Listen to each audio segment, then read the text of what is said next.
Vamos lá, pessoal, seguir com outras origens fictícias. Agora a gente vai se debruçar sobre um item específico, os resultados. Então a gente vai trabalhar um pouquinho a partir de receitas, de despesas, de custos. Vamos verificar o que é que pode aparecer em termos de auditoria fiscal quando envolve esses grupos de contas.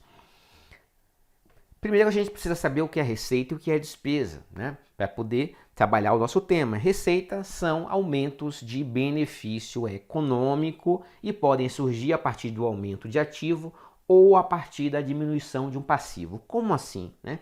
Quando você vende, você está gerando o quê? Receita de vendas que vai fazer o quê? Aumentar o seu ativo, né? Então, quando você vende mercadoria, vende serviço, você aumenta o seu ativo. Isso é uma receita. Mas a receita surge também não apenas nessas operações típicas, essas operações características aí das empresas de venda de mercadoria, de serviço, de produto. Ela pode surgir também a partir da diminuição de um passivo. Então, se você tem um perdão de uma dívida que você tem, isso também é uma receita. Então, veja que a receita vai afetar em alguns momentos a tributação, né?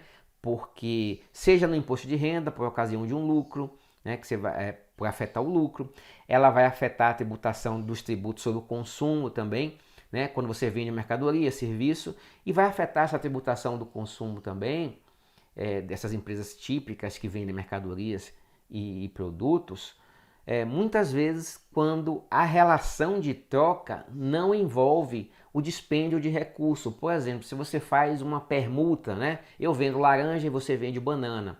Vamos trocar as minhas laranjas pelas suas bananas? Então, assim, nós estamos fazendo aí uma operação de troca, né? Sem envolver dinheiro, mas eu preciso reconhecer a minha receita por essa troca, pelo valor de troca, e quem está me vendendo também precisa reconhecer essa receita pelo valor de troca, mesmo que não tenha dispêndio de dinheiro efetivamente, né? Isso é importante, por isso que a gente diz que a receita ela surge quando há o aumento de um passivo, então não há nenhuma relação direta especificadamente com o dinheiro. A receita pode vir, ela pode ter como origem não apenas o dinheiro propriamente dito, até mesmo uma permuta vai fazer surgir a noção de receita e será relevante tanto para os fins contábeis, para uma correta contabilidade, como para a correta identificação das operações tributáveis pelo ICMS ou pelo ISS, né, pelo imposto de renda e por aí vai. Então vamos gravar isso aqui, né? Receita gera aumento de benefício econômico. Quando é que nasce uma receita? Quando nós aumentamos o ativo. Então, vendi, aumentei o caixa, tenho aqui uma receita. Tinha uma dívida, não tenho mais porque foi perdoada. Tenho diminuição do passivo, equivale a uma receita também. Não vale, não custa esquecer que as contas de resultado, né, devem ser apropriadas na contabilidade com base no regime de competência. Isso também é muito importante para evitar superavaliação e subavaliação. Quando você aloca num período errado uma receita, uma despesa, você vai gerar resultados subavaliados ou superavaliados, conforme seja o caso. Bom, a gente viu a definição de receita, agora vamos ver a definição de despesa. A despesa vai surgir na linha inversa da receita. Enquanto a receita cresce o benefício econômico, a despesa decresce os benefícios econômicos. Então, se quando você aumenta o ativo você tem uma receita, quando você tem um elemento que baixa um ativo, você tem uma despesa. Então, você tem uma máquina, você tem um veículo, bateu o veículo, perdeu o veículo, baixa do veículo, baixa do ativo, é uma despesa, né? A gente tem despesas também quando nascem um passivo, né? Nós temos uma despesa. Então você tem um passivo de financiamento, por exemplo, né? Você tem lá 1.000 de dívidas a pagar. Se você não quita essa dívida no prazo, o que é que ela vai gerar? Ela vai gerar uma despesa de juros, né? Uma despesa de juros que você vai precisar pagar. Então, quando surge esse passivo aqui, acresce o valor nesse passivo, acresce o valor da dívida, a contrapartida é uma despesa de juros, porque você não pagou na época correta. Então, quando surge um passivo, nós temos também o reconhecimento de uma despesa. Só para relembrar, receita e despesa, regime de competência, né? E aí a gente tem aquele confronto entre a contabilidade, que exige o regime de competência, E o físico, que em alguns casos você pode trabalhar com regime de caixa, como é o caso do Simples Nacional, por exemplo, que você só apura os recebimentos e os dispêndios, pelo regime de caixa. Lucro presumido, que você pode optar. Você pode optar pelo regime de caixa, e em algumas situações do lucro real que você pode apropriar uma receita pelo regime de caixa. Então o fisco muitas vezes trabalha com regime de caixa, mas na contabilidade nós vamos trabalhar com regime de competência e é necessário então fazer essa separação conforme seja o caso, Bom, objetivos da auditoria das contas de resultado.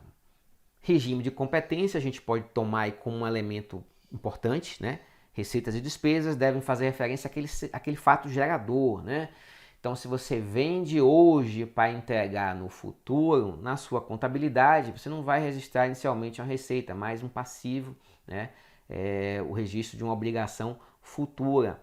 Então, você vai registrar a receita quando entregar esse produto. Isso pode fazer diferença quando a gente pensa em contabilidade, quando a gente pensa em tributação do imposto de renda, por exemplo, mas para fins de tributos sobre o consumo, ICMS, ISS, quando você emite a nota fiscal, normalmente você já considera a saída do produto, Então, é bom a gente ficar sempre atento a essas questões.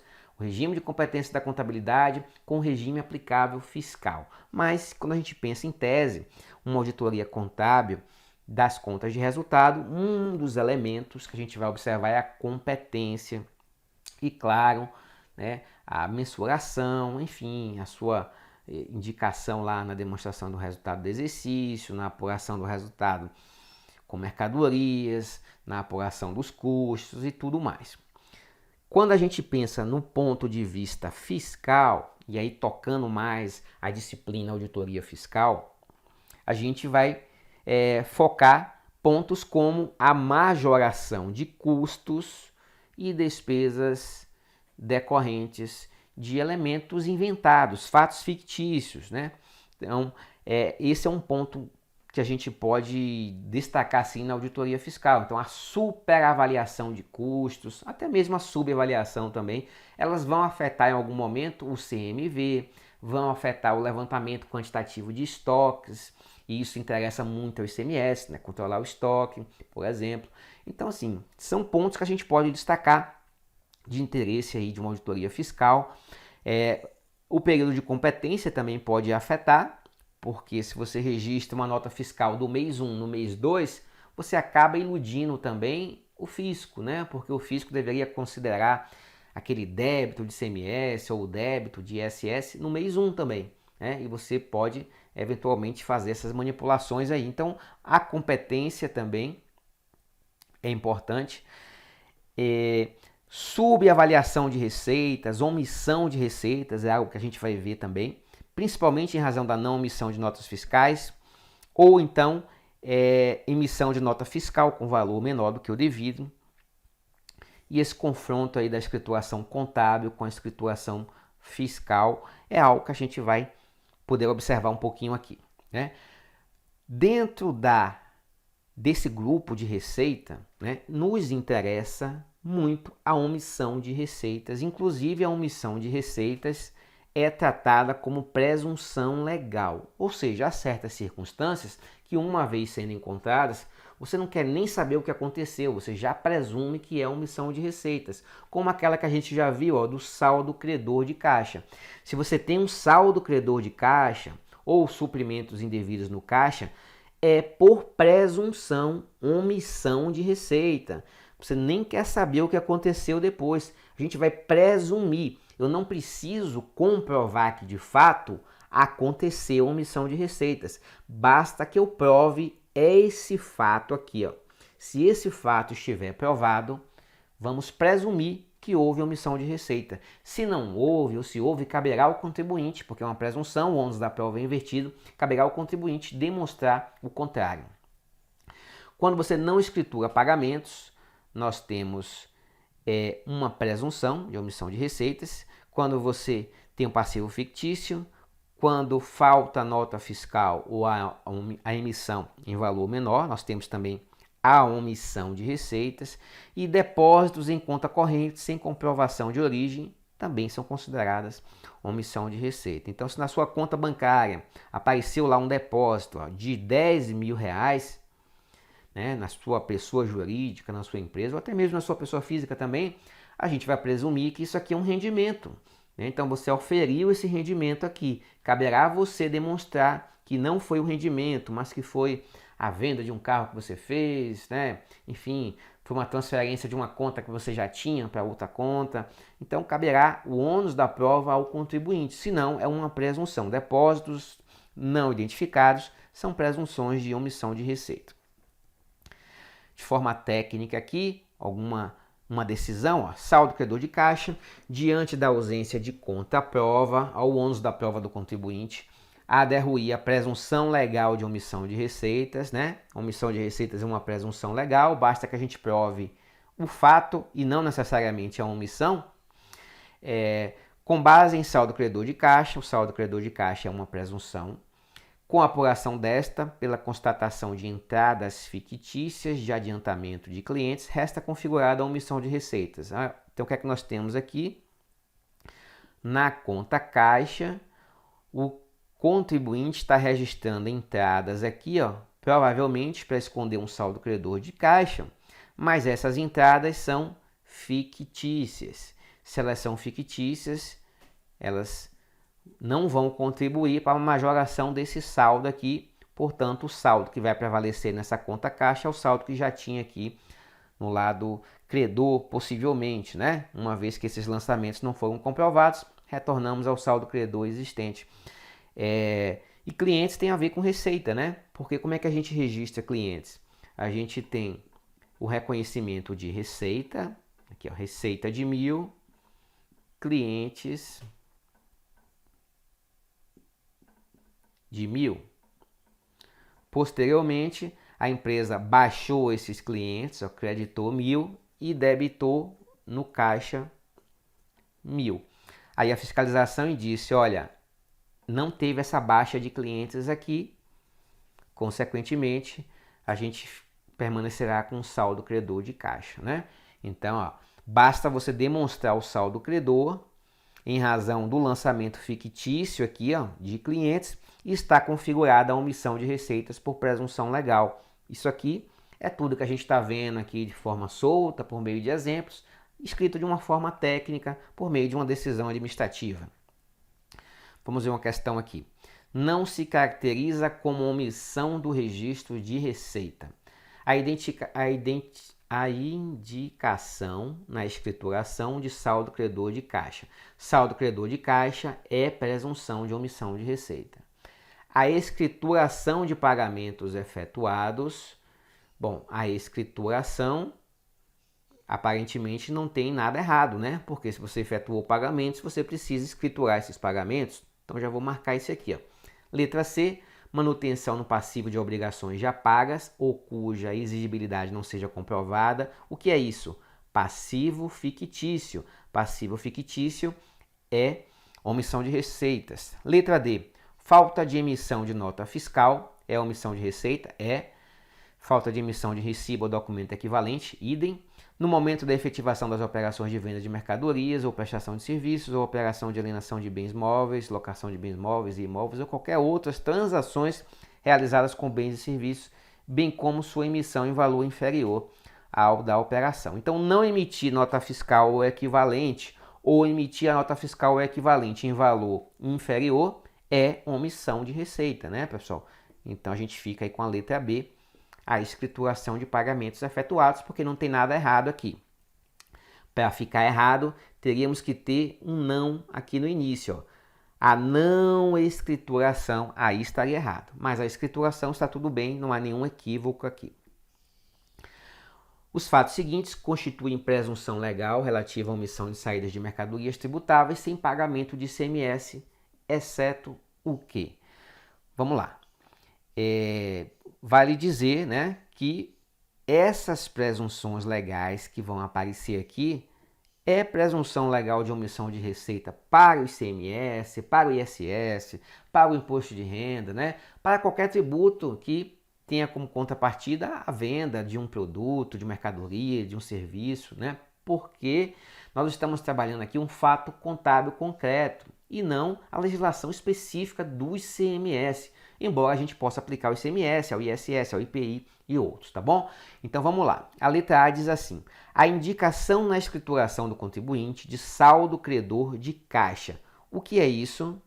É presunção de omissão de receita. A gente quer identificar aqui aquele que não é isso? Então a letra A é a omissão de receita. Letra B, suprimento de caixa não comprovado, suprimento de caixa indevido, sem comprovação de origem, sem comprovação de efetividade, é presunção de omissão de receita. Tá? Letra C, manutenção no passivo de obrigações já pagas. O que é isso? Passivo fictício. Passivo fictício é omissão de receita. Letra D, entrada de mercadorias não contabilizadas. Omitir as entradas ou omitir as saídas de mercadorias, né? Omitir as entradas, omitir as aquisições de estoque, fazer aquisições por fora sem registro, é indicação de omissão de receitas, porque você tem que fazer sem registro formal, portanto com recurso do seu caixa 2. Então, é presunção de omissão de receita também. Sobe a letra E, a baixa de obrigação na escrituração do contribuinte sem comprovação do efetivo pagamento. Bom, quando você baixa a obrigação na escrituração sem comprovação do efetivo pagamento, você, aqui ficou bem estranho, né? Você tem um passivo, de 100. Aí você baixa isso aqui via caixa. Então você debita passivo, credita aqui o caixa. Bom, se você não tem a comprovação do efetivo pagamento, né? Mas você tem a efetiva escrituração na contabilidade, ó, veja que esse lançamento aqui, ele não contribui para esconder nada. Por quê? Porque você pode até ter errado, mas vamos supor que você não errou. Você está mantendo o pagamento escriturado aqui no caixa. E se eventualmente tiver omissão de receitas, esse lançamento aqui vai contribuir para que surja o saldo credor. Então, vai na linha inversa do fraudador. O que é que o fraudador faz? O fraudador ele paga o passivo por fora, com registros, com recursos do seu caixa 2. Aqui na nossa assertiva, o cara pagou por dentro, então não há tentativa de esconder, ele escriturou. Agora, se não tem o comprovante do efetivo pagamento, bom, aí vamos ver por quê, né? Se foi um erro, ou porque perdeu o recibo, pode ser qualquer outra coisa, né? Mas esse lançamento contábil, observe que ele não contribui para esconder o saldo credor, porque no momento em que você faz esse lançamento aqui a crédito de caixa, tudo que você está fazendo é contribuindo para surgir um saldo credor, se eventualmente você tiver omissão de receitas. Então vai na linha inversa do que faz o sonegador, do que faz o fraudador. O fraudador mantém os pagamentos sem registro na contabilidade. E esse cara aqui da letra E, ele manteve os registros na contabilidade, na escrituração do contribuinte, seja fiscal ou contábil. Então ele não contribuiu para uma omissão de receita aparentemente aqui, né? Então a gente vai ter que marcar a nossa letra E. Bom, quando a gente trabalha a ocultação de receitas, surge um elemento importante que é a direção dos testes. A direção dos testes diz respeito ao seu ponto de partida, né? Você tem duas possibilidades de fazer uma pesquisa, de fazer um cheque entre os elementos de uma escrituração comercial ou contábil ou fiscal, né? Quais são as direções possíveis? Você pode partir do documento e verificar na contabilidade ou na escrituração fiscal se esse documento está registrado.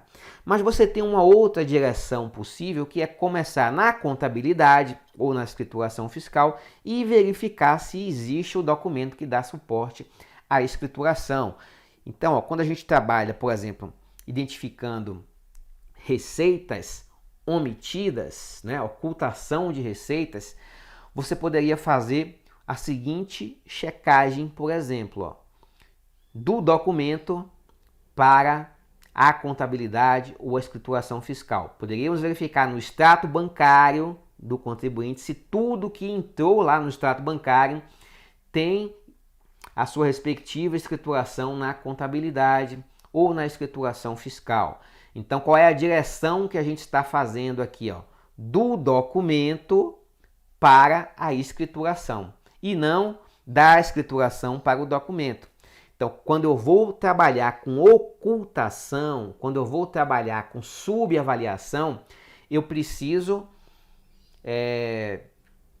Pensa assim, se o contribuinte está ocultando receitas, adianta eu olhar na escrituração fiscal dele? Claro que não, porque ele está ocultando. Então, eu preciso buscar em outras fontes. Então, eu vou buscar aqui, ó, no extrato bancário dele, no extrato de operação dos cartões de crédito, aquele contribuinte que vende com a maquininha do cartão, mas não escritura as receitas, não emite nota. Como é que eu vou fazer essa identificação de ocultação de receitas? Ó, pego o extrato do cartão de crédito dele, junto à operadora, e verifico se tudo que entrou de cartão de crédito tem o registro na contabilidade ou na escrituração fiscal do contribuinte. Então, quando eu trabalho ocultação, algo que está escondido, a minha direção dos testes será documento e escrituração. Se eu estivesse trabalhando a superavaliação, a minha busca seria escrituração, documento. Então veja que a direção dos testes é diferente aqui e é diferente aqui. Vamos gravar, para não confundir, o seguinte: ocultação. Ocultação é o quê? Subavaliação das receitas. Para eu identificar a subavaliação de receitas, eu preciso partir do documento em direção à escrituração. Duas metodologias aqui para identificar ocultação de receitas. Confrontar extrato bancário, extrato das operadoras de cartão de crédito, outros meios de pagamento com a escrituração. Perceba a direção, ó, documento, escrituração e não o inverso. Então essa é a direção dos testes no caso de ocultação de receitas. Bom, a gente vai fazer aqui uma análise de ocultação de receitas que a gente vai descobrir a partir do levantamento de quantidades de estoques. Então, é uma metodologiazinha de cálculo, né, envolvendo levantamentos quantitativos para você conseguir resolver questões aí que venham com exemplos numéricos, né, de estoques iniciais, estoques finais, né? Vamos buscar essa análise aqui. Nós temos um exemplo que vai dizer assim: a empresa presta serviços ou vende mercadorias, e aí eu deixo claro que pode ser qualquer uma, né, das metodologias, qualquer uma das operações. Eu vou escolher uma empresa de serviços apenas para agregar um pouquinho mais, mas a metodologia é a mesma se a empresa apenas vende mercadoria ou produto, tá? Nesse caso aqui, a empresa presta serviço e cada serviço envolve o consumo de um produto específico, algum item do estoque, né? De modo que eu consiga concluir que a cada consumo desse item de estoque, a empresa prestou um serviço, tá? Então, essa é a nossa análise. O serviço escolhido aqui foi o serviço de composição gráfica, envolve o uso de tintas naturalmente, e a gente vai identificar a omissão de serviços prestados de composição gráfica a partir do estoque de tintas que são utilizadas nessa atividade, né? Então nós temos um estoque inicial, nós temos as compras intermediárias de estoque de tintas, e quando a gente deduz das quantidades utilizadas. E aí, gostou da aula do professor Arthur Leone? Esse vídeo é um vídeo demonstrativo para que o aluno conheça primeiramente a LAC Concurso e, claro, conheça o nosso grande mestre, professor Arthur Leone, que inclusive é auditor fiscal da Receita Federal. O professor Arthur Leone é um dos melhores professores do Brasil em auditoria. E nós, aqui da LAC Concursos, nós produzimos um curso online super competitivo em videoaulas, completaço de auditoria e também digo para vocês, e também para aquela questão de nota fiscal eletrônica, SPID e assim por diante, aqui na La Concurso. Esse curso nosso completaço, você assistiu apenas um pequeno pedaço da aula, em torno aí de 20, 30% da aula, mas a aula toda nós temos o nosso módulo, nossa isolada. Tem um link aqui que você vai se matricular diretamente neste curso aqui, nessa isolada do professor Arthur Leone. Professor, quanto custa? Cara, super promoção, gravado tudo em 2022, atualizado. Isso aqui serve para a Receita Federal, isso aqui serve para qualquer concurso de auditoria, qualquer concurso de Secretaria de Fazenda também, que cobra muito, fiscal, auditor, por apenas, olha aí, R$ 95,00, é isso mesmo, R$ 95,00, você vai ter direito aí a esse curso, essa isolada completa do professor Arthur Leone. Gostou? Então clica aqui embaixo, venha estudar conosco, venha conhecer nosso trabalho aqui na La Concurso, que você não vai se arrepender. Um forte abraço, fique com Deus, tchau, tchau.